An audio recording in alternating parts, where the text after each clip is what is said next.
So, this is a subject that I meant to talk about when it happened.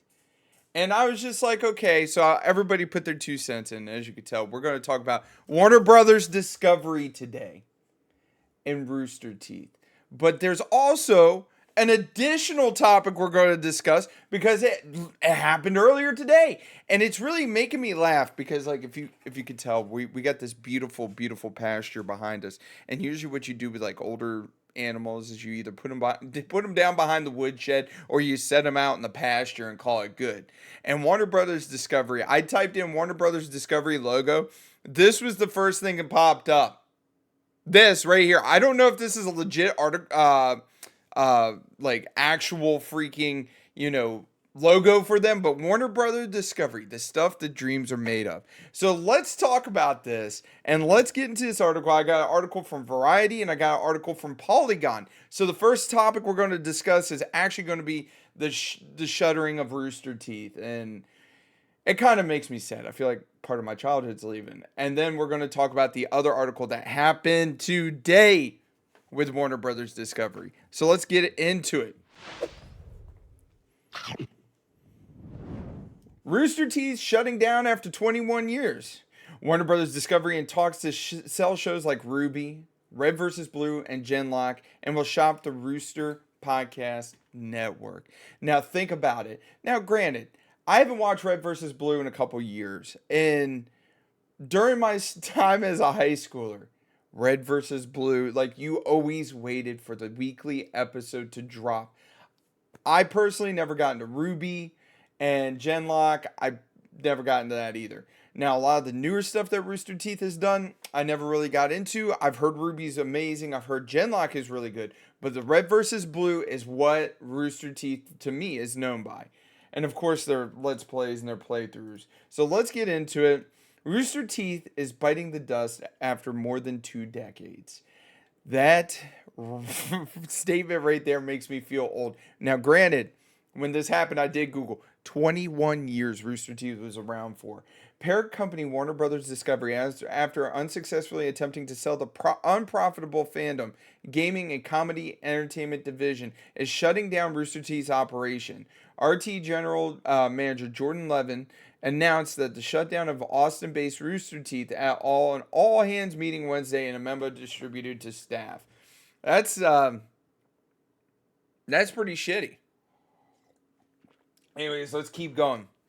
The closure of Rooster Teeth will result in layoffs of its approximate 150 full-time employees and will throw dozens of contractors and content creators out of work as well, which is terrible because right now the gaming industry, just that industry in general, is in all kinds of disarray.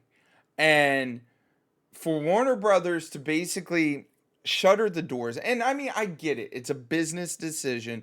I personally don't know how much money Rooster Teeth actually makes for Warner Brothers, but I'm sure for them to completely shut down and shopping Red versus Blue, Ruby, and Genlock, they have to be taking an L every quarter on this division of their stuff. It's with a heavy heart I announce Rooster Teeth is shutting down due to challenges facing the digital media resulting from fundamental shifts in consumer behavior and monetization across platforms, advertising, and patronage. He wrote in the memo obtained by Variety, "Our legacy is not just not a collection of content, but a history of pixels burned into our screens, minds, and hearts." Absolutely. I watched probably the first 10, 11 seasons of Red versus Blue, and I remember how magical it was. Like, there's quotes from that.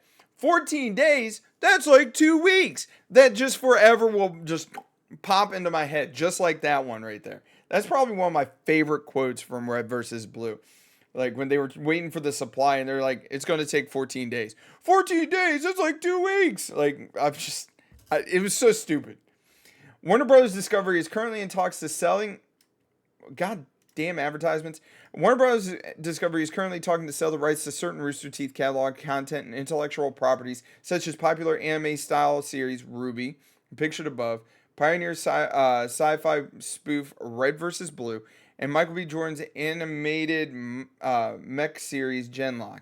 In addition to Warner Brothers Discovery is seeking to sell the Rooster Teeth podcast network with shows spanning gaming, true crime, fandom, comedy, and food, which for more of the time will be continued to operate.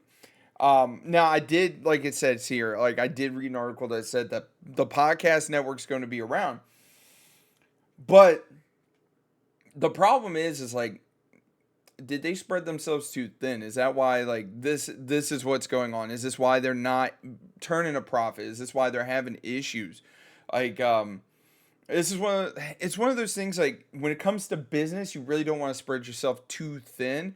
And just this right here, when it's like the Rooster Teeth podcast network spanning and then a list of everything, right? Um to me, when I think of Rooster Teeth, I think of anime and gaming. I would never think of true crime.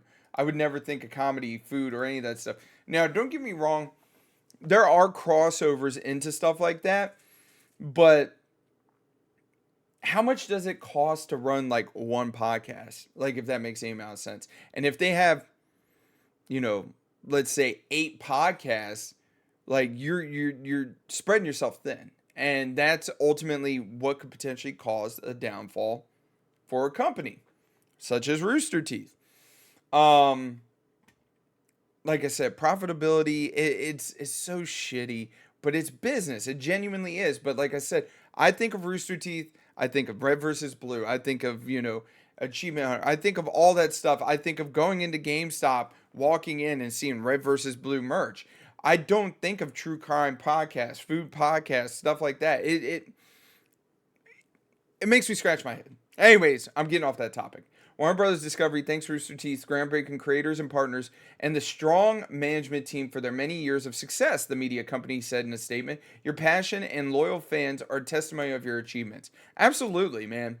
Like I said, when it comes, I genuinely hope, and I say this every time I talk about any kind of layoffs or anything bad like this, that there's some kind of way for these individuals that are affected by this to come out with passion projects. And passion projects, let me tell you, is where innovation comes out. It's where just all around amazingness happens. That's where magic happens. You can't recreate passion projects. If you are passionate about something, get it. Make it happen. Follow your dream.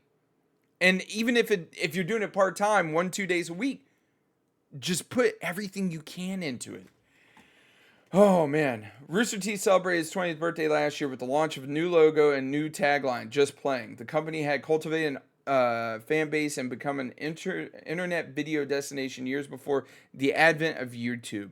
Its first viral video came in the 2003 debut of Red vs. Blue, an animated comedy series that popularized the Machina. The company's name was derived from the analog in the original trailer from Red vs. Blue, in which voiceover narrator is discussing by subdular cockbite. I'm surprised they're even talking about this. Anyways, Rooster Teeth was founded in 2003 by Bernie Burns, Matt Hoffman, Jeff Ramsey, Jason Saldina, and it just goes on. After multiple ownership changes, it became part of Warner Brothers Discovery 2 years ago. In 2019, then owner Warner Media tapped Levin, former CEO of Warner Brothers, as the general manager of Rooster Teeth as part of a reorg in which Holland, previously RT's CEO, Burns, Ramsey took their new creative roles at the company. And Burns exited in 2020. So basically, this is just talking about like, all the other stuff that happened. And like I said, it doesn't, I mean, it's absolutely 100% a business decision. And Warner Brothers isn't making any money. So this leads us into part 2 that led me into this, this video. Warner Brothers is now erasing games as it plans to delist Adult Swim published titles. Personally, I don't know why they would do this, if that makes any amount of sense. Indie devs are being told that their games will be retired from Steam and console stores. I do like how they do the Warner Brothers with the Steam logo in the middle. Warner Brothers Discovery is telling developers it plans to start retiring game publishers published by Adult Swim game labels. Game makers who worked with the publisher tells Polygon at least 3 games are under the threat of being removed from Steam and other digital storefronts. With the fate of other games published by Adult Swim is unclear. So, I genuinely don't understand this move. I'm not sure if it cost money to keep games listed, which I mean 100% it could. And I just may not know that, but it just doesn't make sense to me that they would just straight, poo-poo games that are already published, already put out there. And it just it doesn't make sense. Let's see. Polygon reached out to other developers who have worked with Adult Swim games as a publisher. 2 studios responded saying that they'd received a similar warning from Warner Brothers Discovery, but they're still in the dark about what it means for the games, which that to me is actually very scary. Developer Michael Molinari, who released Sound Dodger Plus through Adult Swim games in 2013, told Polygon he received a warning from Warner Brothers Discovery rep earlier this week that his game would be removed from Steam within the next 60 days. And this is a statement, dude. I don't know if they're delisting it or deleting it. I plead with the reps to transfer ownership to my company as I still retain all of the IP and the game rights. I sent him a link to the Steam transfer page and explained clearly that it takes literally 3 clicks to transfer ownership to me. He rejected my request. That's fucking terrible. This man put his hard work into it. He built this game. He owns the IP for it, the intellectual property. He owns everything other than the publishing rights. And all he asks Adult Swim Games, hey man, just transfer it to me. And they're like, yeah, get fucked. Where is it? There was another one right here. So this is the one that I genuinely agree with him, and it kind of angers me that Warner Brothers Discovery is doing this, is that he expresses frustrations with Warner Brothers Discovery plan to removal of his game and others would lead to an over a decade of downloads, community guides, reviews, patches, and suddenly vanish.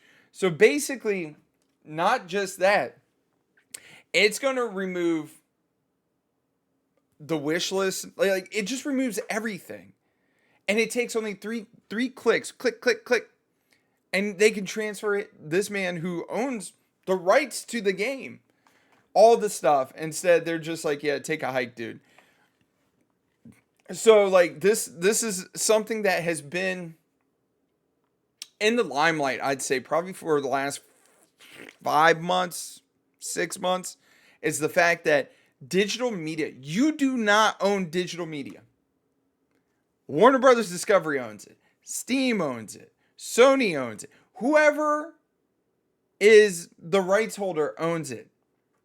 Steam, potentially, I'm not sure how it works, but basically Steam just, leases space for said game so that you can play the game. So if they decide one day to just be like, we're done with this game, delist it, that makes you SOL.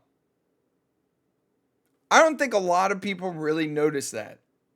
And it's just very disheartening to see that, Rooster Teeth's going wayside, which, okay, business decision.